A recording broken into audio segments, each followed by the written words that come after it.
Magandang araw po sa inyo lahat at muli po welcome po dito sa inyong paboritong programa. Dear Kuya E, magandang araw po sa inyo.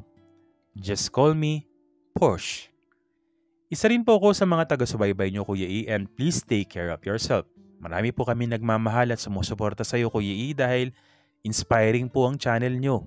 Marami pa rin namang hindi nakakaintindi ng mga kwento ng tulad namin kaya please, tawakan mo pa ang pag-umunawa nyo. Alam ko pong may mga tao lang din naman na hindi naman talaga alam ang sinasabi nila or minsan naman po masyado lang po na nagmamataas.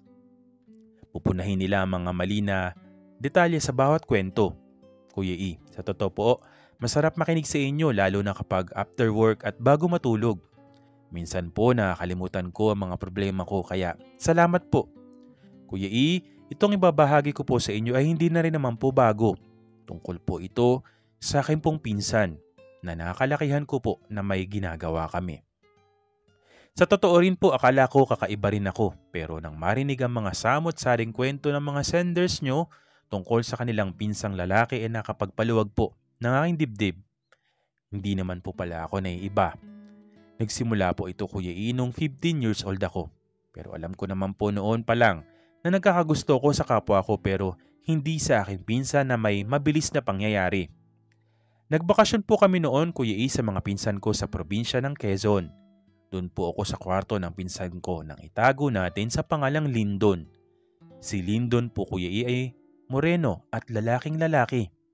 Natuwa din naman ako kasi may kaedaran ako na mga kalaro doon. Wala pa naman ang isip ko noon sa mga trip o halimbawa yung makatikim ng kapwa ko. Lalo na sa pinsan ko pa kahit nabatid ko na iba ako.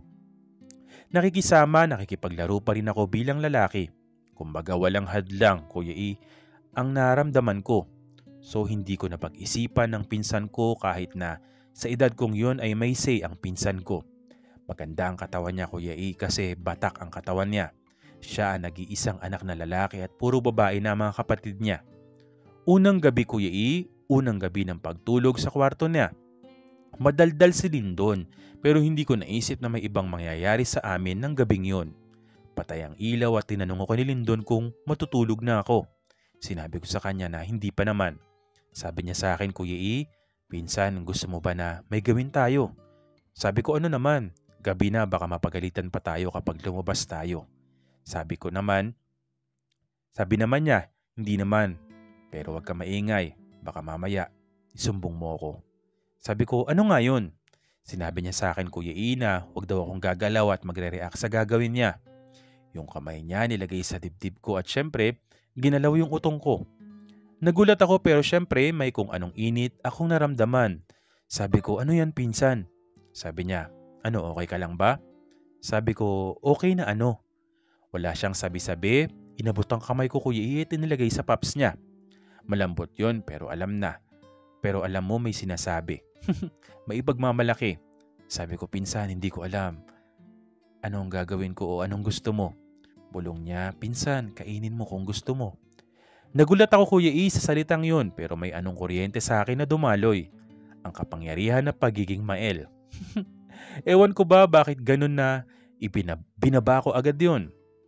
Palibasang bagong paligo kami noon Kuya E, mabango, amoy sabon yun. Hindi ko alam anong gagawin ko pero nilaro ko yun Kuya E na parang lollipop hanggang sa lumabas na nga. Ang tunay na laki noon. In-enjoy ko si Lindon na aking pinsan. Sa totoo lang, nagulat ako sa haba at taba noon. Matagal kong nilaro yun. Hindi ko alam paano ko nagawa ang lahat ng yun. Hanggang sa hawakan niya ang ulo ko at yun. Hudyat na pasabog na nga ang bulkan Kuya E. Hindi ko pinakawalan at unang beses ko nakatikim ng katas. Sobrang dami noon pero pinasimsim sa akin ni pinsan bago bitawan ang ulo ko. Tinanong niya ako kung okay ba. Sabi ko, oo naman. Sinabi niya sa akin na magaling ka pala. Sabi ko, first time ko nga eh. Paano, mauulit pa ba? Tanong niya sa akin. Sabi ko, okay lang naman. Tinanong niya ako at hanggang kailan ba kayo dito? Sabi ko, 3 araw lang. Sabi niya, sandali lang pala eh, edi enjoyin mo na. Buong gabi magdamag Kuya E, nakahawak ako doon sa paps niya. At kapag nararamdaman ko na gusto ko naman o kumibot o lumaki, alam na, bababa ako para lantakan yun. lantakan ulit ng lantakan yon.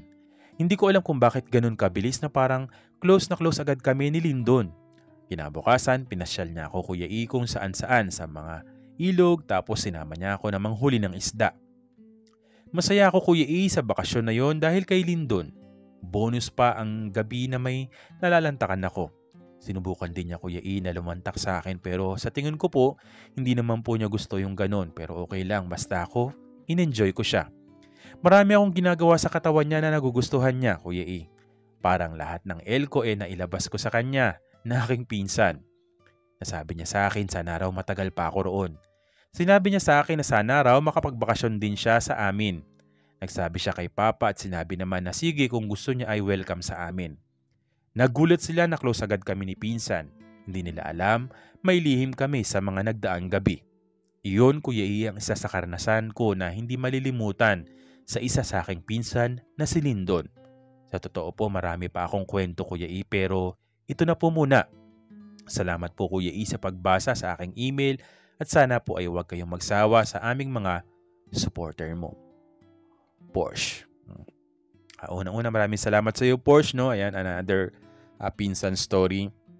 Hintayin ko yung mga ibang pang mga kwento. No? Muli po, maraming salamat po sa patuloy na sumusubaybay dito po sa inyong paboritong programa. Maraming salamat po sa inyong lahat.